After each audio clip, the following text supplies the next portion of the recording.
All right, here we go.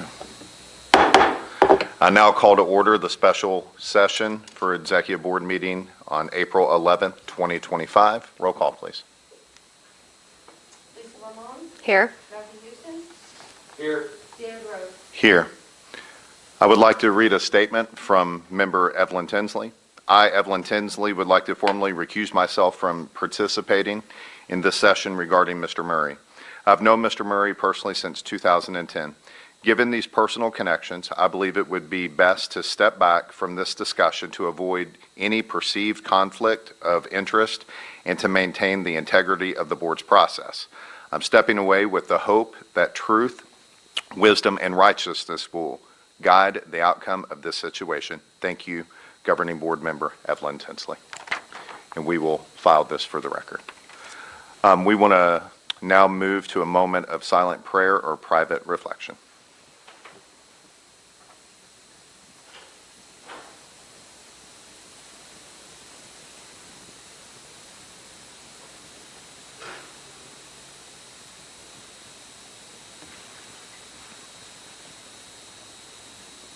Amen.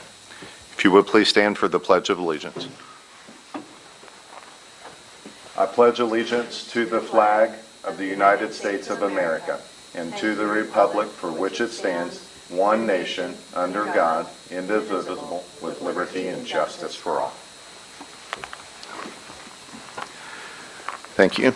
Now I need a motion to approve Agenda 2.1. I move to approve the agenda. I second. Lisa Lamont. Yes. Matthew Houston. Yes. David Rose. Yes. We would like to thank you for joining us today. The reason for this special session is in regards to the financial audit that this board had requested and had done. And today we have Mr. Briscoe with us, who actually performed our audit with Briscoe Consulting Group. And he is going to be explaining the findings today that will help determine or help everyone understand more of why we are here today and the reason for this special session. So at this time, we're going to turn this over to Mr. Briscoe for his presentation.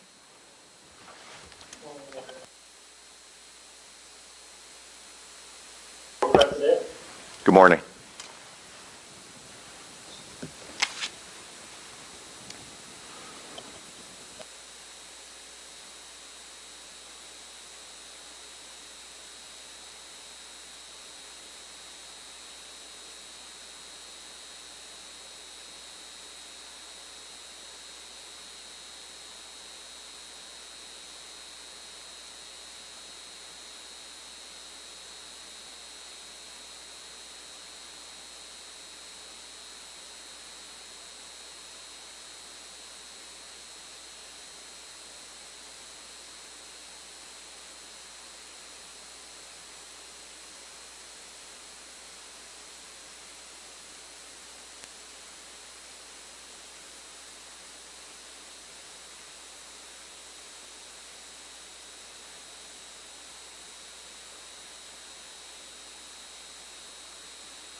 Understand that they could be associated with HR, but none of those positions were turned in to the exhibits, which are in the exhibit folder that was turned into me by your business department for this particular financial review and audit. So next, let's start with my revenue concerns. Budgeting revenue, and here's a chart to show, the orange line shows where the budget is. And of course, the goal line is showing where the actuals came in. Of course, budgeting revenues lower than actual amounts can hinder planning and effort and damage stakeholder trust. So again, revenue should be calculated accordingly to how it's supposed to be dispersed. And when revenue starts to trend higher, administration should communicate with your board, and there should be amendments that should be done to this budgeting. The concerns are that not reporting higher than normal revenues limits the board and administration from making certain decisions and not being completely aware of certain funding or higher levels of funding that is available for your school district.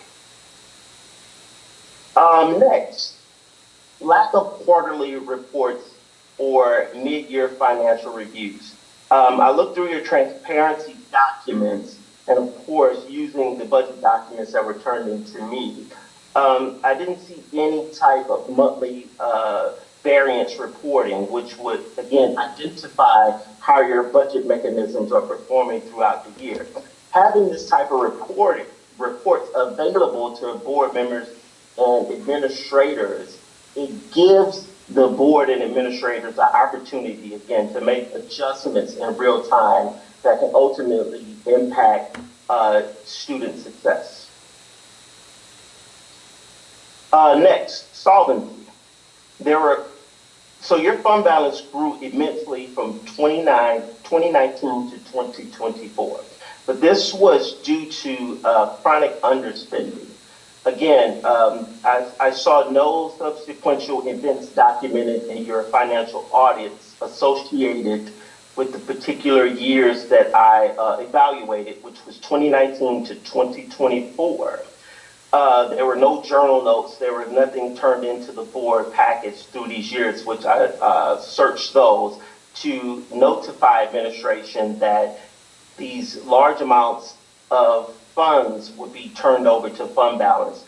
And I saw no dedicated purpose to those large amounts that were turned over to fund balance.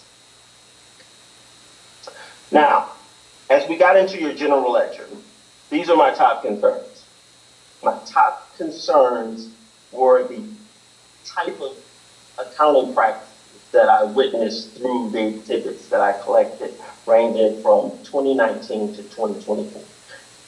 And those included thousands of accounts that were not transparent, that I would consider unethical, and that I would consider not compliant with best practice when it comes to your when it comes to financial standards. And out of the 30,000 accounts that I reviewed, there were over 15,000 accounts that were in jeopardy of this type of financial mispractice. And those mispractices included dormant accounts, which means these are accounts that have a signed budget, but with no movement throughout the year. And what was more concerning is that these accounts with no movement had no narratives or no types of board monitoring or exception report included with the why or with the how the accounts were just sitting there fully funded throughout the year. The next were overspent accounts. Typically, there's a threshold where your business officers or your business department would disclose at a certain level of variance why a certain budget code is underspent. And again, through monthly reporting, the administration and the board will have the opportunity to make adjustments accordingly once these types of information is provided. And unfortunately for the district, this information was not provided. And my next concern in your accounting practices were the account codes that had, again, transactions with no budget whatsoever. Again, in situations like this, from your month-to-month reporting, budgets are typically amended, and you have a system that is capable of entering a budget and tracking your expenditures accordingly. And out of those 15,000 somewhat accounts, this was not done adequately. Now, this slide here is showing by category a cumulative amount of the funding that was associated with each one of these budgeting mispractices. Now, fully disclosure, the dollar amounts doesn't represent cash flow. So this is not necessarily money coming into the district nor money going out. This is a accumulation of the amount of money per these transactions. And as we can see, the transactions are in the millions. Now, the most concerning ones, again, are dormant accounts. Dormant accounts, again, are house funds that can either be hidden from administration or hidden from the board. And again, the board can have the opportunity to make a decision on where those funds should go throughout the year, which basically will cripple financial and purchasing decisions for your district. There were some check register irregular activities that I noticed when I collected those exhibits. There were over 50,000 entries that lacked quantity data. And typically, even for contracted work, there's always a quantity that's associated with an item. And there were 2,400 entries on your check registers that had either a zero or a negative pricing unit. Again, this hinders transparency, and it usually leads to weak financial controls, and it jeopardizes your financial transparency. Budget to actual spending. Again, there was significant underspending each year, and it was very consistent from 2019 to 2024. And this is an example on this particular excerpt of your 2022 budget, which shows the effects of having underspending by function. Like, for example, the $6 million variance in instruction. I mean, when you adopt your budget, typically the budget is tied to learning objectives. And instruction, that is the critical area of any educational institution. So when people of my profession or the public could see transactions as such, it's a situation to where why wasn't the $6 million allocated towards instruction? And typically what this means is that programs were essentially cut or not funded, or hiring in certain positions that may be needed for campuses and administration was not entertained because this funding was not assigned to those particular objectives, but it was put back down to fund balance. And again, there's no narratives to explain these anticipations of these variances, and there's no explanation of the drivers of these particular variances by function. In conclusion, these findings, although nothing I discovered violated any statutory or legal policies. However, when it comes to financial stewardship, it is extremely unethical to not communicate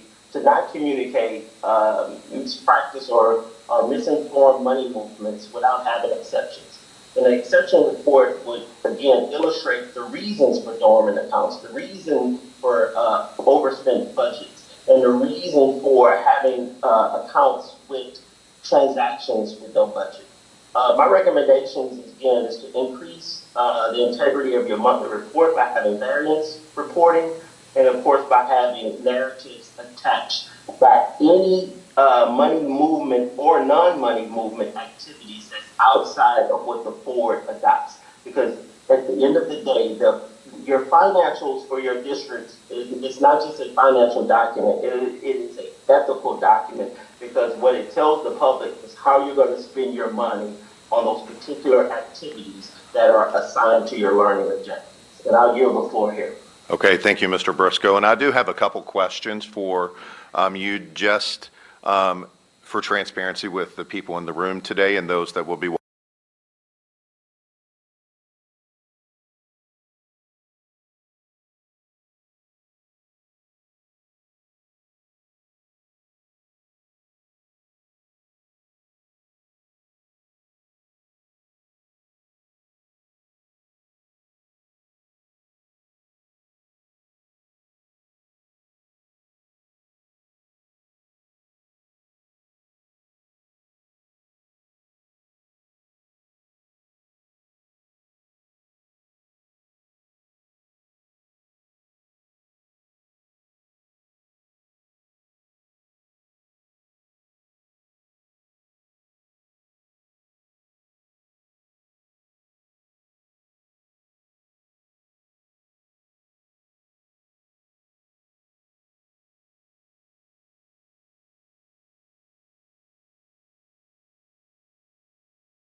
destroys transparency as far as it's very misleading when it comes to your public stakeholders. And again, it cripples the district in being able to make informed financial decisions if you don't necessarily know where your money is allocated or if it's not allocated properly.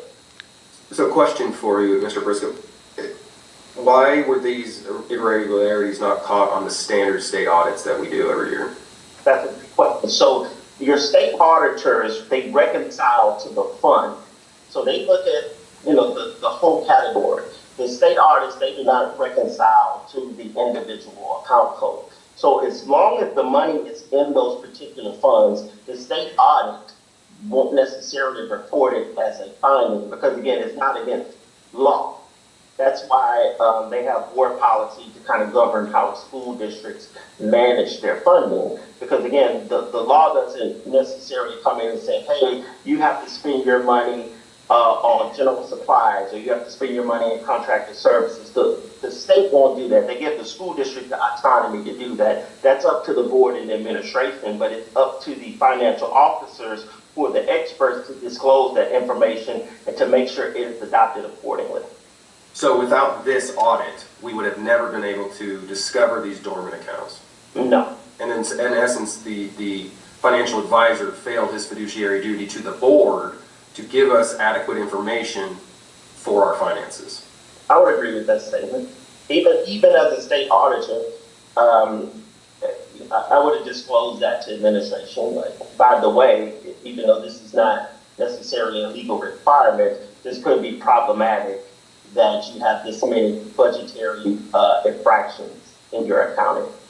And typically, it's documented in an area called subsequential events, and there were none, to my recollection, documented in your audited financials. Thank you. All right, Lisa, do you have questions? Mr. Briscoe, on page 22 of the report you provided for us, you have a graph that shows, or a table, I'm sorry, that shows the budget versus actual summary. Yes. And it details the years 2018 through 2024. Are you able to display that table? And can we talk about it a little bit? Yes, let's get that displayed.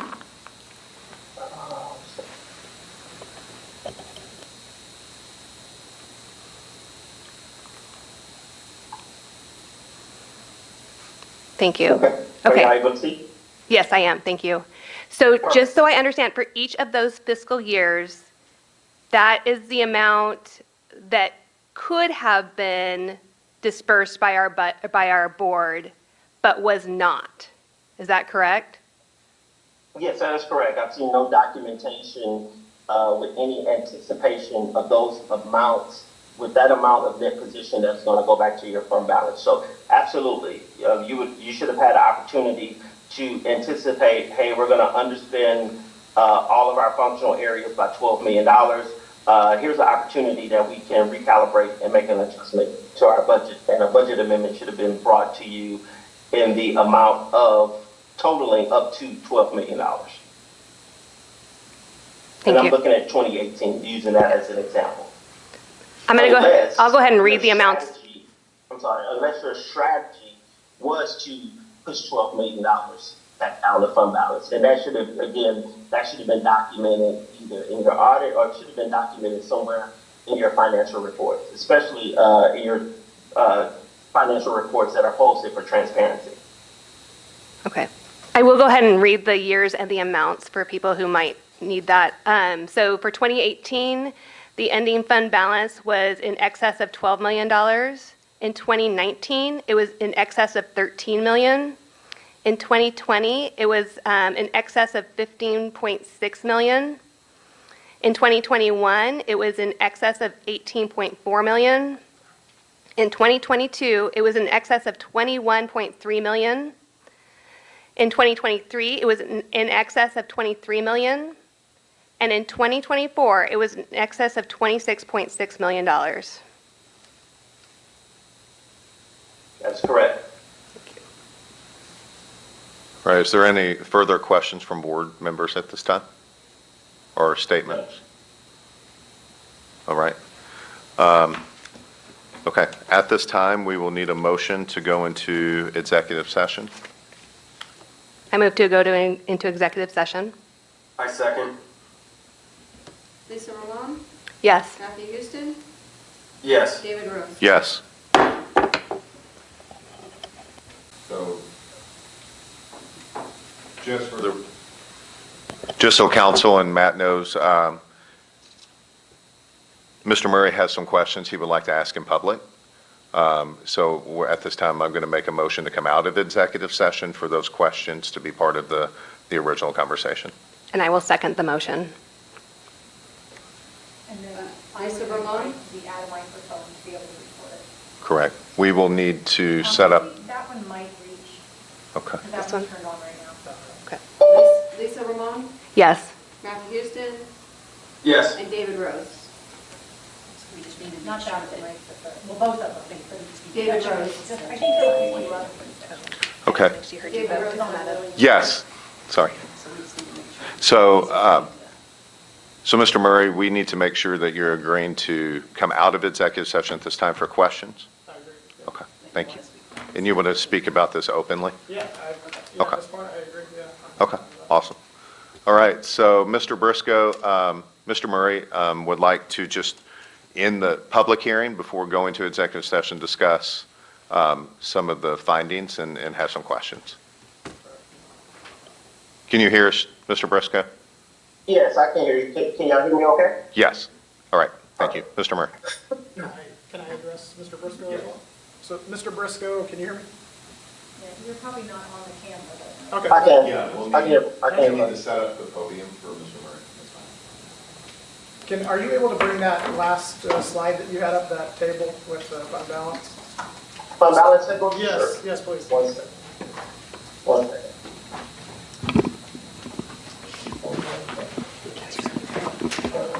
No, you're fine. It's okay. Yes, thank you. Yes. This way? So if I can ask- Mr. Murray, if you could come behind the podium, please, just for the camera and the mics. Thank you. And my eyes aren't that great. So just a couple clarifying questions for the fund balance calculation. So when you're looking at budgeted expenditures and actual expenditures, what funds are they, what funds are you looking at to get those numbers? This comes from the effort. It's total calculation. So it's total of all funds? All funds in the general ledger, okay. Correct. So. Based off of your effort. So when you're talking about a $12 million ending fund balance, that's not just the maintenance and operations fund, correct? Correct. And that's not just capital funds, correct? Correct. So would that also include like auxiliary and student activities and title funds or whatever? What funds are we looking at here? I don't believe student activity is associated with your, with the audit calculations. Okay, but they are recorded in the general ledger, correct? Correct. Okay. Yes, correct. So the 12 million that we're looking at, just in context, is a fund balance of many funds. In the state of Arizona, and just in all due respect, can I ask you, how much experience do you have with Arizona finance? Just, None. I don't work Okay. in Arizona. okay. So Arizona finance is extremely different than many other states, most other states. Auditors will tell you that, especially those who work in the state of Arizona and have worked elsewhere. So just that being on the record, in transparency, I just want to make sure, because I appreciate your findings. You use the word unethical. I'm just, for the record, I'm an extremely ethical man. There's nothing that I would do that would be below board in any way. I would walk away from this or any other job before doing something that was unethical, for the record, for the public as well. So $12 million, again, sounds like a big number, but we're talking many funds. So to present it in a way that makes it sound like we have all of this money to spend, and we're usually typically leaning to the general fund of maintenance and operations and capital for paying salaries and benefits, supplies and whatnot. Most of that comes from the operations fund and the capital fund, mainly. Auxiliary is a cash-controlled fund. So while I just want to focus on this for a second, just my point was I just want to make it clear that the $26 million figure, when we're talking 2024, again, many funds. I just want to make that perfectly clear that we're not talking about Mr. Murray has $24 million sitting in the maintenance and operations fund that we can pay teacher salaries. That is not accurate. And I don't believe that you were communicating that, Mr. Briscoe. So for the record, I just want to make sure that everyone's clear. So ending fund balance, it's what do you have left over at the end of the fiscal year that's available for you to roll forward in the form of fund balance so you can start your next year with those unallocated funds or unspent funds from the year before. So on that slide, those are big numbers, but we have to understand the backing and the context behind those big numbers. Do we agree, Mr. Briscoe, on that? I mean, is that an accurate statement that it's multiple funds? Yes, I agree, it is multiple funds. Okay. So then my next, that slide's no longer relevant for me. But my next statement, when you were mentioning the fact that we have, what was the word you used regarding the funding lines that had activity but no budget? Dormant accounts, I think it was? Correct, dormant account. Okay, so a dormant accounts in the state of Arizona, and you saw my general ledger, I had tens of thousands of account codes.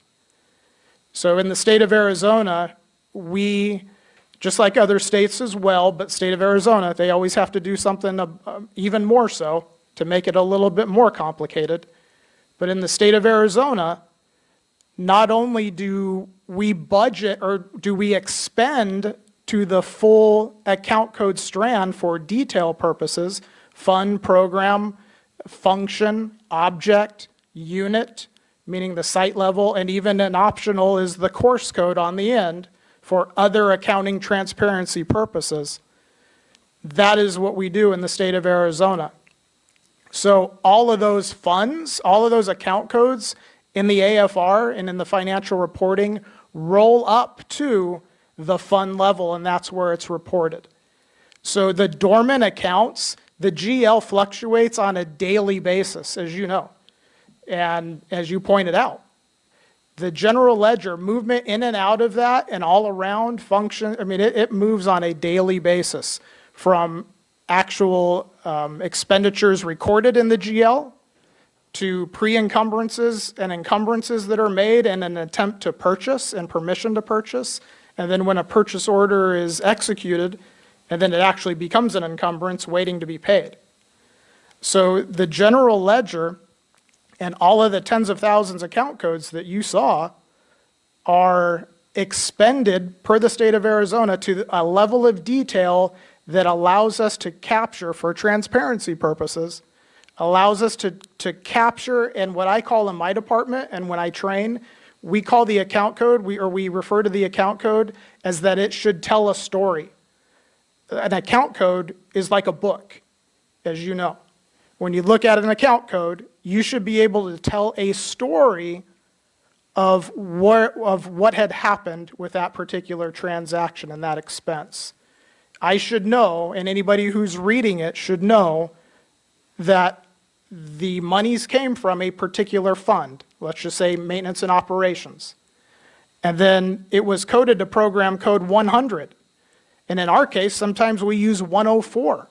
Sometimes I use 550. Sometimes I use 2. I mean, there's so many program codes to drill down on the level of detail and transparency of what that actual expense, who actually utilized that expense. Where did that expense actually, what purpose did that expense have?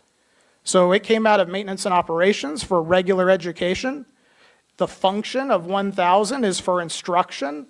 It could be in the 2,000 function range for support staff and students. It could be in the 2,600 function code range for operational expenses. It could be in the 2,700 function code range for transportation. It could be in the 3,000 range for food service in the bookstore. So every element within an account code tells a story. And there's thousands of ways to record a transaction with one account code, but the same type of program code consistent throughout.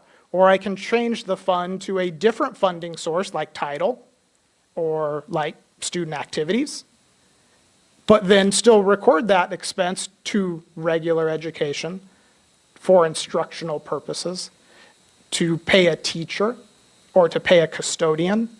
My object code strands, the 6,000 object codes or expense object codes, they tell a story. You looked at our chart of accounts from the Auditor General that I sent to you.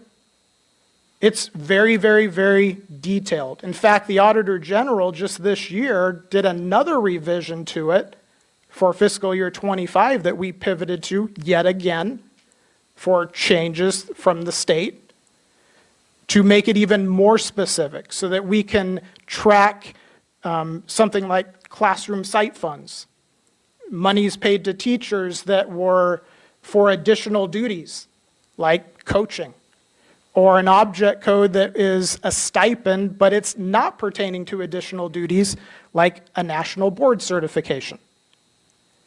The account code structure continually evolves in this state. And I think, in all honesty, I think it's for the better. And yes, it's a pain sometimes, but again, to use your word of transparency, it's for that purpose. So that we can record a transaction to the level of detail that will satisfy all transparency. The state of Arizona over the last couple of years in our financial reporting has also added another document to report expenditures to the site level.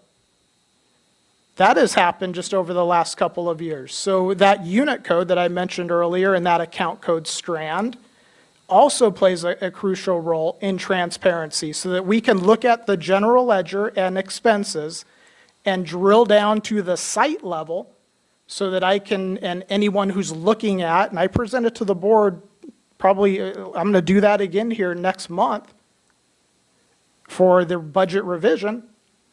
It shows, actually the AFR shows the detail at the end of the year, but it shows detail as to the transaction and the purpose behind the transaction. And that site-based accounting, we were able to see how many teachers are at Smoke Tree Elementary. And as far as how much are we paying for teachers at Smoke Tree Elementary? How much are we paying for supplies at Smoke Tree Elementary? Or purchase services, and so on and so on. So the level of detail and transparency is there. So going back to your dormant account statement, dormant accounts exist because there is so much variation to the level of detail in which I have to record expenses that even throughout the year, we're adding additional account codes. I just added one today to pay for professional development or for professional development that will be coming here in the near future. I just added that account code today. And it's to that level of detail of the fund, and it's coming out of Rural Assistance Fund 482, regular education. It's staff professional development, 2570 is the function code, and the object code for staff development and training of bringing in someone to present. And the unit code is the superintendent's office, so 529. All of this in the state of Arizona is by design to promote and increase transparency when you're looking at the GL. It's complicated. It's hard to follow. If you don't do this every day, It's a foreign language to you, and I think you can understand that in your roles that you have had. Sometimes what we do on a day-to-day basis and trying to help others understand it's really difficult for them to grasp that level of understanding if they really just kind of sort of want to know. You have to really want to know in order to know it. If you're just casual and just give me the information, give me the 5-second version of it, you're never going to grasp it, as you're aware of that, I'm sure, in your role. So that delinquency account, or those dormant accounts, the reason why there may not be a budget assigned to it is for that level of recording, drilling down to the expense and all of those account elements. Yes, I could do journal adjustments, I can do budget journal adjustments. And we've done that from time to time, but again, in the state of Arizona, it all rolls up to the fund and to the function and to the object code. It's all reported there. I don't have to, in the state of Arizona, assign a budget to a 6114 object code when it just rolls up to 6100. Or to an 1101 function code when it all rolls up to function 1000. That's how it's reported. There's no unethical practice in that. There's no not being transparent about that. It's just a fact in the state of Arizona. That's how it is. And I present that information. When it comes to fund balance on that slide that you showed us earlier, again, we need to bring in the total context behind some of this as well. The $26 million, yeah, it sounds big, but it's not big when you're talking about student activities, auxiliary, M&O, 610. How many funds did you see on that report? There were close to 100. So to say that there's some mismanagement here, there's a lack of transparency here, I don't take offense to that, but when my name is attached to this, I'm going to defend myself a little bit. So, again, the dormant account, if that's what the board's going to request, we could do that. We could do that. We're going to need some help. There's just a lot. You saw my org chart, and I know that superintendent is working on some other, how to restructure some things around here. You saw the org chart, and you pointed it out. How many people are overseeing that org chart? That structure? How many people were actually the ones overseeing those sub-departments? That's a question. How many people were in that? Yeah. How many people were there? How many people are overseeing that org chart? Purchasing, accounting. There's one director. And then what you don't. Go ahead. Yeah. Yeah. Yeah, I'm just saying as I'm now just asking questions and presenting some information here. And I'm not making excuses. I navigated this district, and you probably did too, through a pandemic. People were throwing money at government entities left and right. The federal government dumped a lot of cash in a lot of districts around this country. We were trying to pivot and monitor and adjust to not only meet the demands of the requirements involved in these excess funds, one-time funds, not sustainable funds, one time, and then make informed sound decisions in the meantime to responsibly allocate funds and spend them so where it's not wasteful spending. I'll never forget this, and maybe it's going to be a fault of mine, and maybe the board and others may not appreciate what I'm about to say or this viewpoint. But here's an experience I had. I'll never forget it. And I was actually kind of embarrassed for these individuals. And it stuck with me about wasteful spending. There were two city workers, I'm not going to disclose where it was at.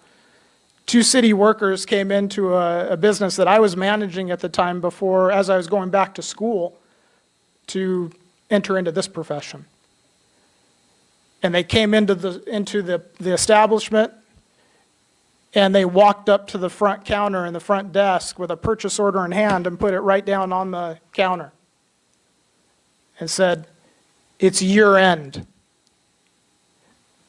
I need to spend this money or I'm going to lose it."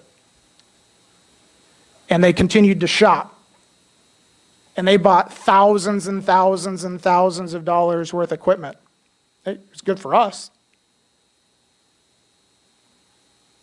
But that's not how it's supposed to be. We shouldn't be incentivizing bad purchasing requirements all in the name of risking that, hey, I'm going to lose this money. So because I'm going to lose this money, I'm just going to just randomly purchase. That's wasteful spending. So as I navigated this district through the pandemic, I had people, and you did probably too, coming into this very building wanting to sell portable air filtration systems. And they wanted to sell by the hundreds of thousands. And there were a lot of districts, not in this state, but even throughout the country, who did that. And what did it profit? I had a man come in with a small little personal air filtration device that he wore around his neck. Had to sell that to every kid, every staff member in this district. That was his sales pitch. Why? Because we had to breathe cleaner air during that pandemic. Maybe so. But how long did that last? Do you see that today? Few and far between do I ever see somebody wearing a personal air filtration system around their neck. But I could have spent hundreds of thousands of dollars because I'm going to react to that. And we didn't. One-time funding is one-time funding, no matter how you slice it or dice it.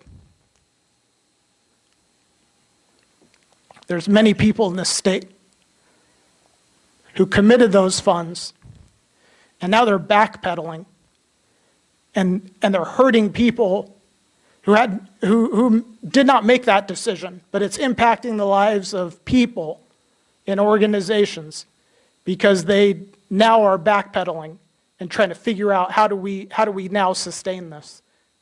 And that's coming in the form of layoffs and other reductions.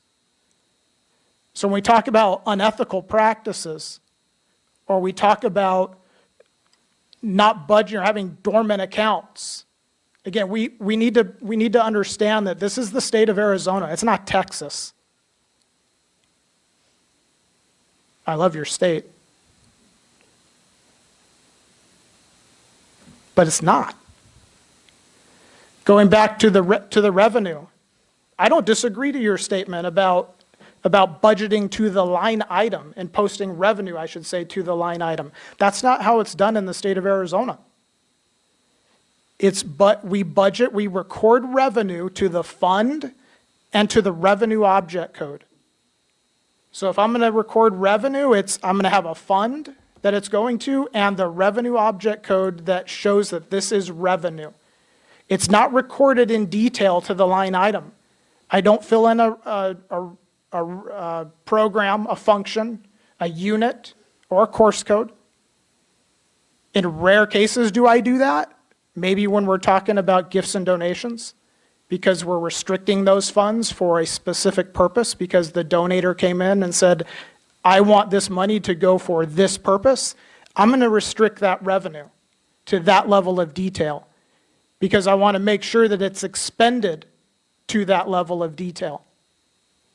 But overall revenue that's coming in via property tax and from the state, It doesn't get recorded that way. In the state, it's not a Lake Havasu City thing, it's a state thing. Fund, object code. That's where the cash, the revenue lies. All of the expenditures hit those other individual account codes by detail. And yes, because there are so much, we record to that level of detail, there is so much detail behind it, not every line is going to have a budgeted number next to it, not every expenditure line, because again, it rolls up to the fund or to the function or the object. That's just the state of Arizona, whether we like it or not. I'm not saying I like it, I'm not saying I don't like it. That's just reality. So, you know, and when you went back to, when you talked about the revenue lines, that here's our actual revenue and what we budgeted to. The reason behind that as well, because we're talking about a lot of funds, we just had that conversation as we pointed to that fund balance chart. There's a lot of funds involved. I don't hang a budget line on cash controlled funds. And the reason behind that is it's a cash controlled fund. Monies come in and out all the time. We have student activities, they're fundraising all the time. So when the student council at the high school does a car wash and they gather money and we deposit it into their specific account, I don't have a budget signed up or assigned next to that. And the reason behind it is because I'm not going to restrict them to what they're able to spend. It's their money. So there's no budget assigned to that. Yes, there's revenue, but there's no budget attached to it because it's a cash-controlled account. They may have $1,000 in it today, but they do a big fundraiser, which a lot of them do. They could have $20,000 in it next month. If I restrict it at $1,000, then I have to continually adjust that every time monies come in and out on a cash-controlled fund. It's just not sustainable. It's doable, but then again, I would say that I would be fully in support of Dr. Skinner's idea of how do we restructure things. I've had clean audits here the entire time I've been here. Talk about transparency. Every year when our auditors are sitting in the room right off to my left, we have a work session where the auditor comes in and presents current information to date. This is what we found so far. This is what we're working on. It's not the AFR or the ACFR or the AFR. That comes later. And the only reason why we submit an ACFR or we have an ACFR completed is because we've sold bonds. Our financial report is our annual financial report, which is shown to the board in October of every year. And I sometimes have been criticized by, or joked at, it may be a little nudge, you know, in joking from board members in the past asking me, how long is this going to be? I know they care. But when I present my ACFR and budgets, I go down the budget report. There's a lot of districts. I just came back from a conference last week of school business officials. And one of the actual breakout sessions had to do with budget revisions and budget presentation. What they present to the board, I'm telling you, is far less than what I give our board. I walk through the budget sheets because that way people can connect the dots between where did the money come from or how do we get it on a budget form to then how did we spend it on the AFR in October. And I have a summary page of page 1 of the AFR. And at the bottom, I break it out. And I give them examples of what actually constituted, what made up this number in the form that you're looking at. Utilities, salaries, benefits, etc. in each of the columns. I can give more if that's what's required. I'm not opposed to that. I just need to know what's expected. But for me, one of, I won't mention it, but one of our board members overheard a conversation in the high school parking lot a number of months ago from another individual. And she actually criticized me for putting her to sleep because I usually don't present this way. Maybe I need to stand up more often and present. But usually it's just, here it is. I'm a pretty mild man. But I'm not going to allow this setting to paint me as an unethical man. Because I'm not. Again, I will hand over my keys and walk away before I would do anything unethical. This means nothing to me when we talk about ethics. Nothing at all. So to sit here and to hear that, and to sit here and have you present respectfully on something that has no or little relevance to the state of Arizona, your detail was relevant in the facts of figures and numbers, but the context behind it, not 100% aligned. So I respect your findings. I'll own whatever findings the board accepts.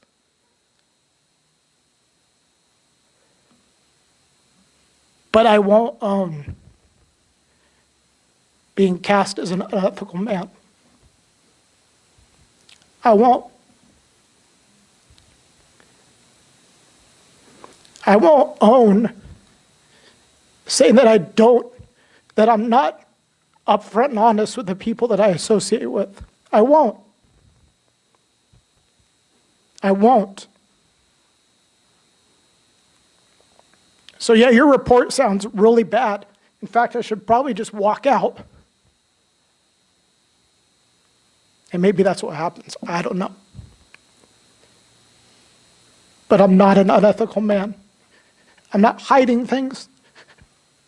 To a fault, I'm transparent. I appreciate your report. I respect you and your report and your job and what you were hired to do.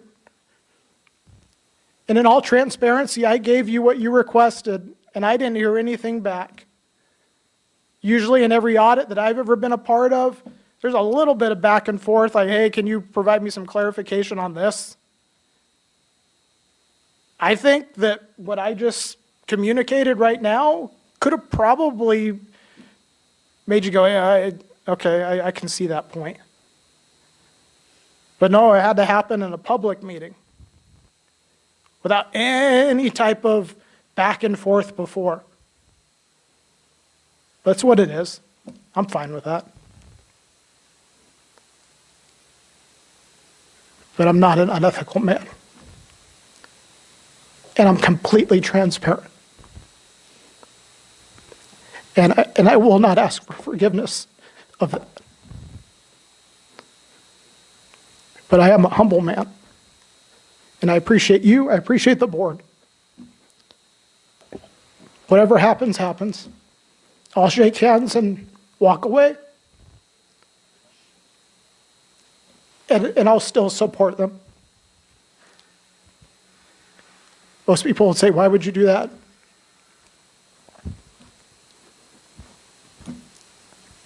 I don't know. I'd ask myself why too. But I would. Any other questions? Thank you, Mr. Murray. At this time, Mr. Briscoe, do you have any response to that before I open it up for questions to the board?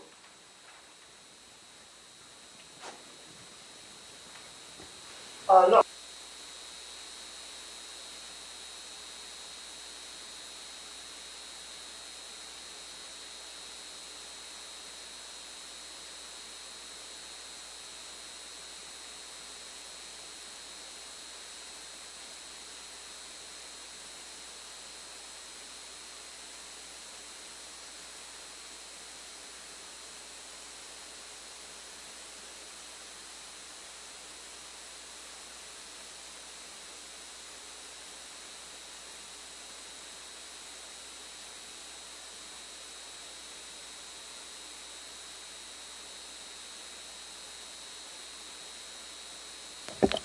Okay, and at this time, I'd like to open it up for questions, since we aren't at the part of the public hearing. Questions to Mr. Murray from the board before we do go into executive session at this time. Vice President Houston, any questions? Well, I guess, Mr. Murray, why were there no variance brought to the board? Is 2022, $6 million were not spent, allocated to the students. And so, and I want to say to you, I don't think that you were doing anything unethical. I want you to know that. Looking at it, doesn't seem that the funds were skimmed. It doesn't, I don't think we're anything like that. The problem is that the board apparently was not getting the information to make adequate decisions on funding. So why were there not variance reports to have the board be able to make decisions and allocate those funds? So are you talking about the fund balance report, again, that slide that he had up just earlier? The 26 million? The 6 million variance for instruction where we're chronically underspending. And you're a frugal man, and so we are chronically holding funds, and especially in a district where our students, we have 33% proficiency rate. Our graduating 1 out of 3 students only 1 out of 3 students graduating is proficient. We have $6 million sitting on the table chronically for the last 6 years. So Well, I guess my question, why are we not bringing these before the board? they are brought before the board in the form of carry forward. That's where it all lies. But again, it passes an audit, but it doesn't allow the board to function, because I saw that override. Hey, we have 54 million sitting in the bank, but the board doesn't understand where that money is and how we can allocate it if variances aren't brought to us. So we have the annual budget, we see it captured in the fund, which is allocated to the account, which on an audit doesn't capture the detail needed for the board to make a decision. I think that's the issue here, is that when you said allocated funds were not wasted, not his choice, you navigated the district. And Mr. Murray, it's not your authority to navigate the district, it's the board's. It's not your decision not to waste money, it's the board's. And that was not brought to the board. That's the problem. So the problem is that you've been here for 3 months. But So- this is so- not just comment from me, this is comment from Mr. Ramon. Okay, this is comment from Dr. Stone, this is comment from other people that say when they come to you for money, you push them down. Or you say, no, we don't have it. And we have $54 million sitting in the bank. We have money rolling over. We have $6 million not allocated to our students where we can do things with that. So That's the problem. So for the record, I don't push people down. I don't tell people we don't have money. That's part of my concern, to be honest with you, because over the last several months, I've had a handful of people come to me saying that, I know Mr. Murray's a conservative guy, that's not a bad thing. This is how it's communicated to me, actions and all, that, hey, but we're gonna start spending money. We spend money. We spend money responsibly. I'm not the one who makes those decisions, but you know what? Oftentimes, people come to me and I give them numbers. But then it requires a team, an admin team, to then pull those numbers apart. Going through the pandemic, like I said, we were spending money. We were pushing monies though instead of using operational expenses to buy custodial supplies by the truckload, because we were trying to just make sure we never ran out of product because there were issues with supply chain, as we all recall. Those monies were spent out of federal ESSER funds. And we did generate a healthy carry forward out of other funds. It's not that we didn't want to spend it, is that we needed a plan on how to do that responsibly, And I guess sustainably. Bringing the variance to the board, why was that not done? It was never requested. You are the you are the one that is aware of it. It's your duty to bring that before the board. I bring every budget packet to the board. And it shows variances. I saw that budget packet and it captured it in the whole, but not in the small scale where the board can make a decision. So yeah, I'm not saying you didn't bring it, but there was not a specific variance for those allocated funds saying $6 million per student was not used. X amount of money in this was not used. The board needs that money in front of us so we know.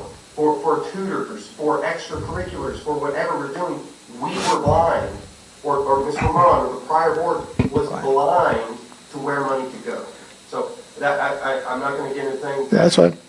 You explained That's your fine. position and why it was and how you said so. I thank you. And again, Mr. Murray, I do not believe that you were doing this in an unethical way or personally unethical, but perhaps a process that you would did create a problem between yourself and the board. So I don't want to, I do believe that you are an ethical man and you try to conduct yourself in the utmost ethical way. You have done that so far with the board. When we've asked you things, you brought them, but there is issues. So that's all I have to say. All right, Member Rahman, you have questions? I will add to that.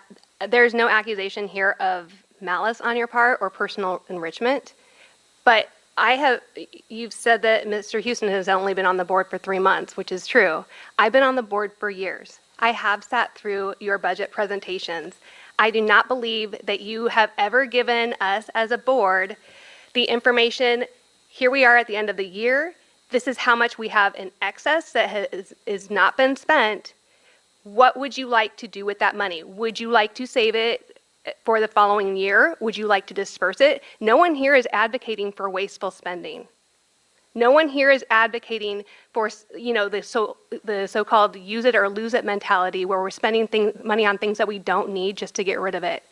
But are some examples of non-wasteful spending, of useful spending, where we could have allocated this money in prior years in a place where it would have been very much used. We could have substantially increased salaries in previous years. We could have put out hard-to-fill stipends for some of these positions where we can't get teachers and we can't fully staff our schools. Those are not examples of wasteful spending. Those are examples of where it is appropriate to take your excess balance and put it to good use for our district. And that is, as a long-term board member, I feel like I was not given the opportunity or the information to make a decision that was beneficial to our district. I am not accusing you of benefiting yourself. I am saying that you have withheld information from our board that we could have used to benefit our entire staff.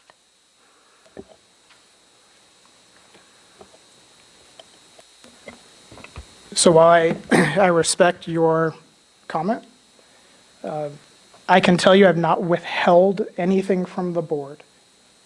When I took this position, just like any business director would, I'm sure Mr. Briscoe over time, same thing. You walk into a new position, you figure out what's been done in the past. I provided what was provided in the past and then even enhanced that. I ask people what they want, and what I presented, the only feedback that I ever received is, again, jokingly, is this going to be a long time? But every time I walk out that door, after any type of budget presentation, and that's my feedback. So this is a litmus test as to am I doing it? Am I doing what's right? Am I giving people what they need, or am I not? Never at any time did anyone, superintendent, board members, or anyone say, Mr. Murray, we just need more. Never happened. Every time I walk out that door, I walked away from that seat, whether it be people in the public or all 5 board members, they'd say, hey, good job. Thank you for presenting that. It was easy to follow. And that's the feedback. My intention was to never withhold anything. There's nothing to be withheld. But if that's what has been presented over time, and then I even brought it to the next level, and people seemed fine with that, then that's all I know.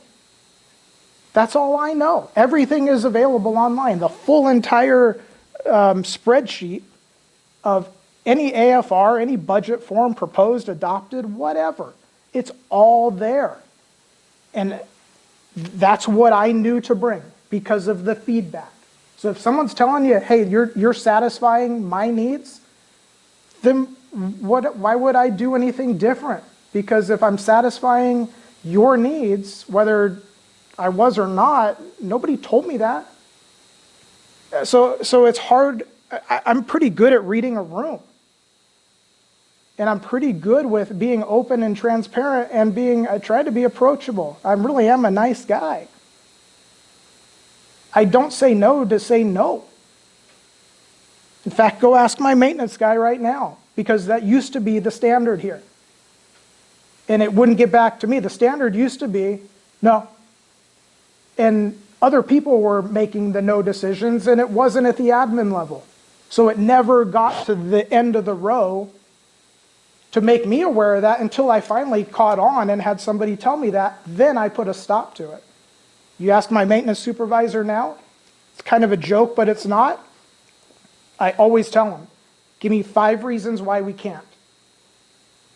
Doesn't mean I'm requiring exactly 5, but the point is, I'm not going to accept no. No doesn't cut it. That used to be the old way around here a number of years ago, but over the last couple of years, that doesn't cut it. And so I know there's something, at another school site, I'm not going to say which one, about wanting to redo a gym area. I'll give you full contact. Nobody's coming to talk to me about it. You'd think you'd come to the source. If Mike's saying no, hey, Mike, why'd you say no? It's pretty easy to ask that, right? And I'll tell you why. We actually involved the high school administration, coaches, because the original plan was they wanted to utilize weights. The high school said, whoa, no, wait, we don't even do weight training until 10th grade because of developmental of a person's body. So 2 principles ago is when that conversation started. We talked about a lot of different things. It went right back on that principal's lap into his court to figure it out. Let's tweak it. Never heard back at all again until just a couple weeks ago. So this just came back to light. So I don't say no to say no. I always give a why. And don't come to me, not you, but anybody, just say, hey, I'm never going to just tell you a flat out no and walk away. If I tell you no, there's going to be backing behind it. That doesn't mean it'll remain a no. Maybe others are going to see something different. Okay, I'm overruled. Fine. But I don't say no. And back to your point, I can't do any. I mean, now it's obviously pretty clear of what you want, but it wasn't that way. My feedback was, good job. It's exactly what we want. And if you didn't say anything, then I apologize that I didn't hear that. That was the feedback that I've received. I'm going to push back on that a little bit, because if I go to a doctor and I get a blood panel and I go to my doctor to discuss, and he says, well, your hemocrit was this, your iron was this, your B12 was this, goes through a bunch of different numbers. The doctor has gone through a lot of information with me. If he says your blood sugar is blah, blah, blah, but doesn't mention, oh, your blood sugar is at a level where it means that you're at risk for diabetes. He doesn't say that. He just gives me a bunch of numbers, a bunch of information, and doesn't give me the relevant information that I'm there for in the first place. I am relying on that medical professional to give me advice in accordance with his expertise that would help me make a meaningful decision. The fact that I did not know to ask you, by the way, you've given us all these numbers, but what is our bottom line going into our next year? What actual amount of money do we have at our discretion? The fact that I did not know to ask you for that specific information does not erase your responsibility as a financial director to give our board that information. It's there in the budget documents. I mean, I always push those forward, but I apologize if I didn't highlight it to your level of satisfaction, and that's on me. But it's been there and it's been presented. It just. But that is the whole point of having a finance director, is that a finance director gives the board the information that they would need. And gives them maybe a little advice, or, we have all this we have this money just sitting there year over year over year, and it's growing every year, and our staff salaries are below the state average. Is there something that you would like to work on to maybe improve that? That is what I would expect from a financial director. All right, thank you, Member Rahman. First of all, Mr. Murray, I want to thank you for being here today. I do want to reiterate what Vice President Houston has said. I don't believe you're an unethical man. I consider you a righteous man that wants, tries to do the right thing, and I do have some concerns. I think there are some miscommunication issues, decisions that have been made that have potentially, had the previous board known, and I want to direct this more to the previous board because we are, 3 months in. Things could have, there was different decisions that could have been made. We're not here today to question your ethics as a person. This is not a session to attack you personally. We are here today because as an elected board, we have an obligation to the community of transparency when it comes to finances and to seek the answers that we're looking for and communicate that. So I just have a couple questions just for myself. When we speak about the auditors that we are using, how many years have we been using the current auditor? I'd have to get that information. It's been since I've been here, for sure. Okay. All right, and who hires that auditor? Is that board decision or who's? They do approve the auditor. It goes through Okay. an RFP process. Okay, all right. And of course, you don't have this in front of you. We're close to the end of the school year. We're a month away almost, a month and a half from the 2024-25 year coming to an end. Would you just off the top of your head know what our current fund balance is in our accounts as a district? Just Not obviously total it's not fund the. balance, Okay. Not total fund balance. I can tell you that. Or like in general. M&O, our general fund, we still have encumbrances there, so we still have movement because we have people who leave early, some people who are still encumbered for a full amount of their position, but they have left or terminated early. Right now, in the general fund, we're probably at around $10 million. Okay, thank you for answering this. At this time, if there's no other questions or discussion from the board, I would need a motion for us to go into executive session. I move to go into executive, then I'll second. Lisa Roman, Yes. Matthew Houston, Yes. David Rose. Yes. To come out of executive session. I move to come out of executive session. I second. All right. Lisa Roman, Yes. Matthew Houston, Yes. David Rose. Yes. All right, at this time, I will need a motion. I move to instruct council to move as directed in executive session. I will second. Lisa Roman, Yes. Matthew Houston, Yes. David Rose. Yes. Is there any announcements from the board? No. All right. Move to adjourn. Second. Lisa Roman, Yes. Matthew Houston, Yes. David Rose. Yes. Meeting adjourned.